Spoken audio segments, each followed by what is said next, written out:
Namaste and welcome to the 4th month progress video. Um, this journey started with me playing ukulele, right? And I started playing ukulele because I was like, if I recorded the video, I would take more accountability for what I'm doing. So basically, as I do not have a coach because I cannot afford to coach at the moment, I decided to just record videos because when I record the videos and when I let the world know, hey, I'm working on this, you cannot turn it back anymore. So basically, I am using the YouTube videos to keep myself accountable. So in this video, I wanted to just explain my progress, right? So in the first month video, I described like, hey, I wanted to work on this channel that we are watching right now. And I want to document not only my ukulele practice, but I also want to document my progress of learning, right? So in Hindu terms, or in Hindu terms, I would say it's called sadhana. You're on a spiritual path. You're developing yourself spiritually. But I want to contest that a little bit because you cannot be on sadhana and be completely involved in spirituality, because when you are completely involved in spirituality, it means that you have to meditate and you have to really like dedicate yourself towards a discipline, right? Like the discipline of, for example, Brahmacharya. I don't know how to say it in perfect Hindu right yet. I'm still learning my Sanskrit. But when you are looking at that kind of monk, in a way, it means you take a vow of celibacy. But you also see that many people in the world are still able to be very spiritual and do not take a vow of celibacy. So, there is a sort of kind of contradiction in that. So how can other people be so spiritual and still be active in a sexual way? And how can other people not be like that and be more spiritually evolved or more spiritually growth? Anyways, I'm just gonna show you my development of the ukulele. So when you have the ukulele, you can make certain kinds of sounds. So let me just take a look how we are able to play this time. So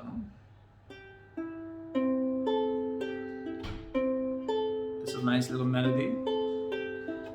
And I just see that we have, there we go. So I just see that we have a little bit of sound here.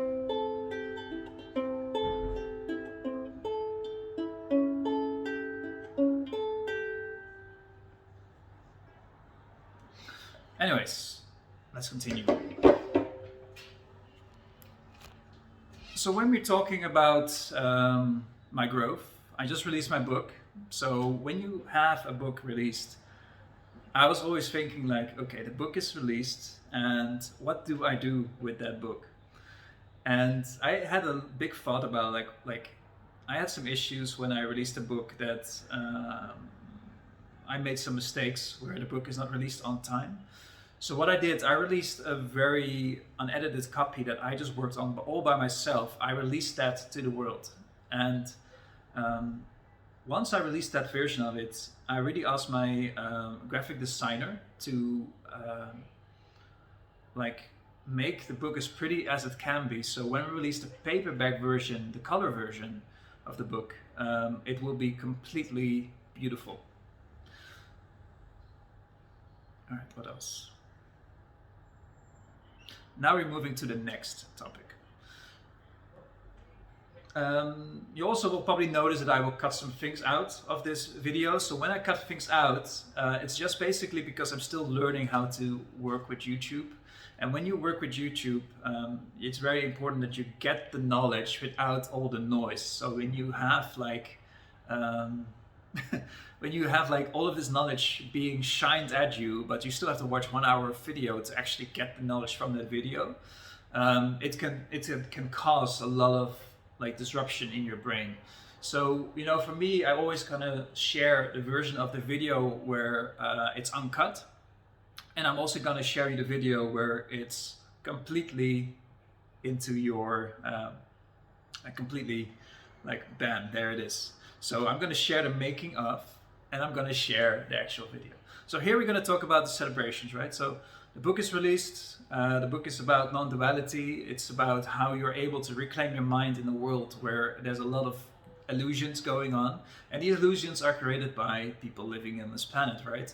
So everybody has a view about how the planet should be like. Everybody has a view of what their reality is, right? Like some people see life as a constant struggle, and some people, like myself, see life as a constant playground, right? Like we are enjoying everything that we see around us. And by enjoying everything around us, it might annoy some people because they're like, how can he be so joyful? Well, the rest of us are not joyful. Is he taking some kind of medicine? Is he taking some kind of special substance where he's able to function in such a way? Truth be told, there used to be substances involved to being happy, of course.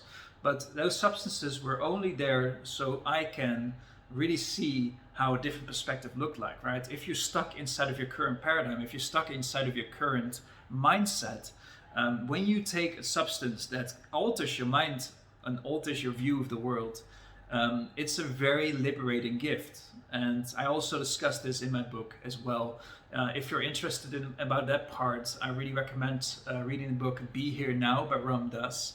Ram Dass used to be a Harvard psychiatrist, and when he was a Harvard, I don't know if he was a psychiatrist or psychologist, I'm not completely sure, I have to rewrite or reread the book, but I don't think that really matters. He was focused on the brain and how it functions and how we're able to function in society, right? And after taking his LSD, which is like a substance that you take to alter your vision of the planet or alter your vision of reality, he saw everything in such a different way. He suddenly became a doctor of himself, if that makes any sense. So he helped himself go through all the issues that he went through, all the trauma, and he basically was a therapist for himself after he took the LSD, the medicine, in a way. So I'm very grateful for that he was able to do that, because it gives a lot of people courage to move on, right? Like we have many people that are like taking these substances, and they are very, very, very, very shy and very scared of taking these substances. And it's because of societal rules, right? They're like, hey, drug is bad, don't use drugs. But if it's so bad, why do many people use it? They use it to escape reality, right? And when they escape reality, it means they have some kind of pain in their body, right? Or in pain in their head, or strain or trauma. And they're looking for solutions. And the solution is mostly found inside of an alcohol bottle, or mostly found inside of cocaine or ketamine, or a very bad destructive relationship. You know, people are trying to always find something outside of themselves to find the thing that's actually within themselves. It's beautiful, because if you're watching the uncut version of this, you will hear all the background noise. So I'm just gonna make sure when I cut this up, you do not get all the background noise and everything. Furthermore, what are we else going to talk about? All right, another piece of knowledge that I want to share with you, and this is something I learned from, let me just really think about that. I learned this from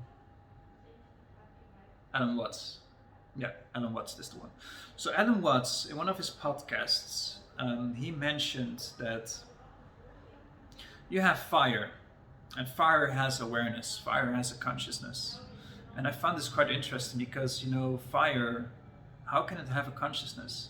Well, it has a consciousness because it behaves in a certain way, right? Like when you have a fire, fire moves, fire consumes. It consumes oxygen, it consumes fuel, and it generates heat. So it has three very basic things that it's doing, but it does have consciousness. And I find it quite interesting when Alan Watts said that, because that means that when you create your body, which you have right here, your beautiful body, that means that you created this consciousness of your body as well. In other words, because you believe you are, you are. Because you believe you are this body, that's because you have a body. but you are not your body. It's just lots of different cells and lots of different things mixing together to generate your body, right?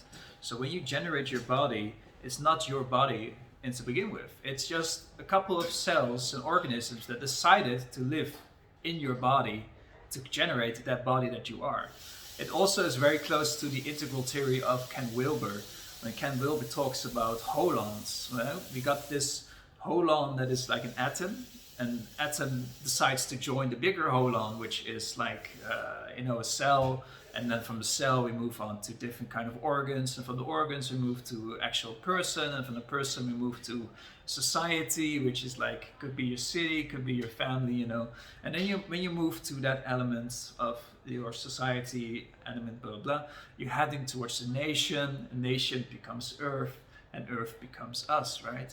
So when you look at yourself as a person, you have a body. This body is you, right? You. If you identify with your body, you would say that this is my body, and I use this body to communicate with you with the voice that I have, with the arm movements that I have as well, and also communicate with you with my eye movements, with all the social characteristics, like everything that you learned from before. Like you will see that I'm authentic because I'm not hiding anything. So when you know that you have a certain way of communication, you use it, right? Like if you know that if you want to reach 1 million people, you have to use YouTube, you're gonna use YouTube. You're gonna be like, hey, I want to reach 1 million people. One way to do that is to actually work very hard and become a career person, and suddenly you are a journalist, or you become a journalist, and then you become an anchorman, and then suddenly you're on TV, and then you become famous. That's the old way of doing things, because people did not have the internet back then, right? People did not have the internet to really digest all that information, all that knowledge that you can get so quickly and so fast now, right? So what we are blessed with right now is this. We have the internet, we have a camera where we can record our photons, our light, and we have a camera where we can record our vibrations of the sound, of the voice, right? This is also the reason why I'm very grateful that Alan Watts and Ram Dass and Krishna Das, and Krishna Das is still alive, but all the great teachers are in voice right now, guys.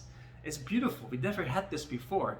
If you want to listen to, for example, Socrates or Plato or Hermes, all the good, all my teachers from the old Greek days, I would say, I cannot hear what they say.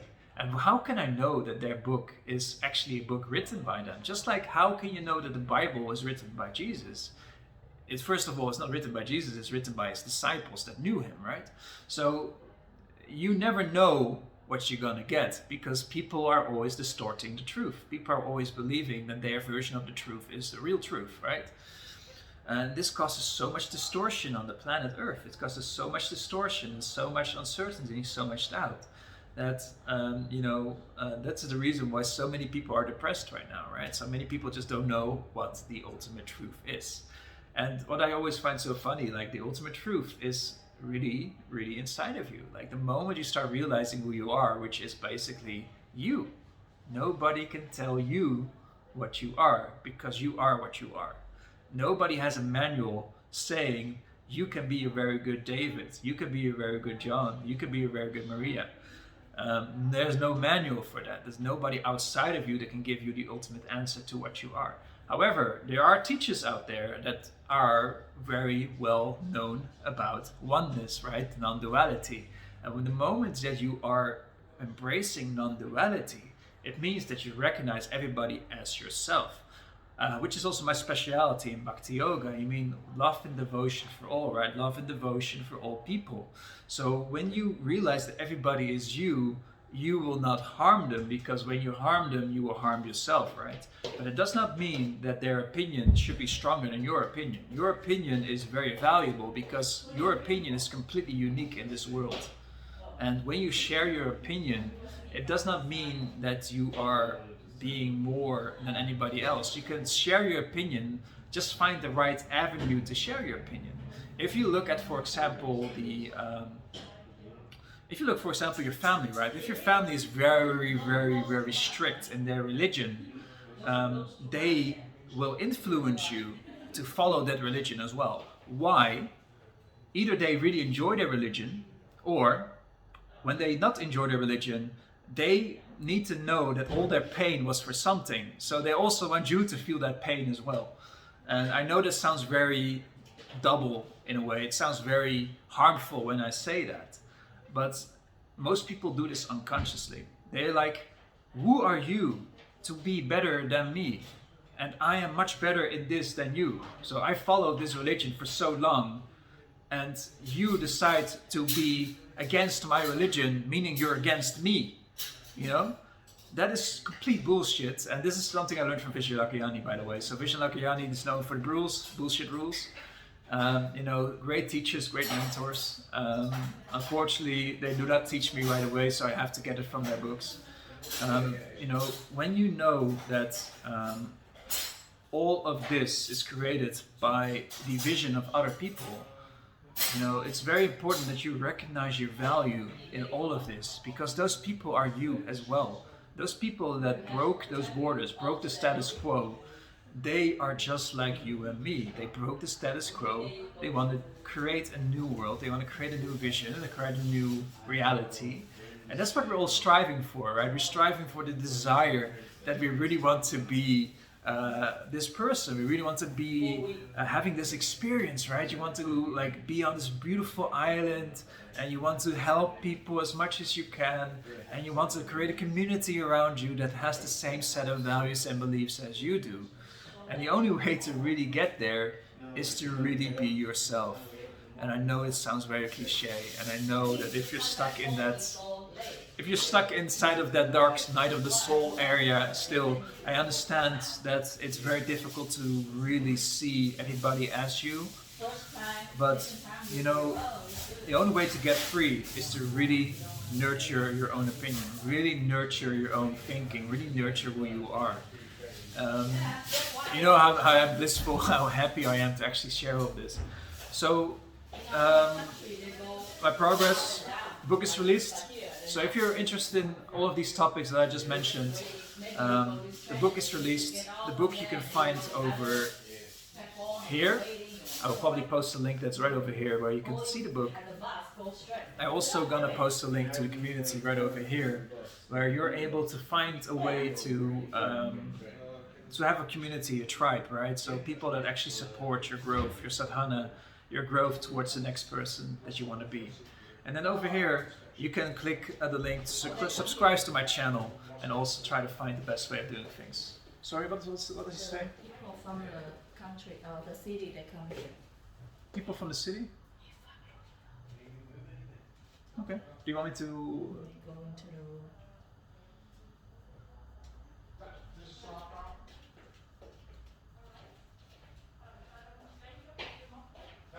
Right. Anyways, thank you so much and have a great day. I wish you the best of the best, and enjoy. Have a great day.